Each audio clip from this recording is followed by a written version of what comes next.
What's up everyone, Mr. Monday here. In this tutorial for 4Story the original, we'll be going over how to get your pet to have unlimited auto looting. First off, we need to go over to HQ and find a person selling pets. Prices can range from 500 silver to 1 gold.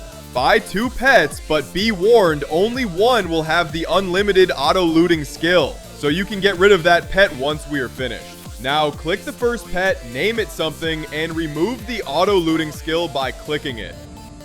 Then name your new pet that will get the unlimited auto-looting skill.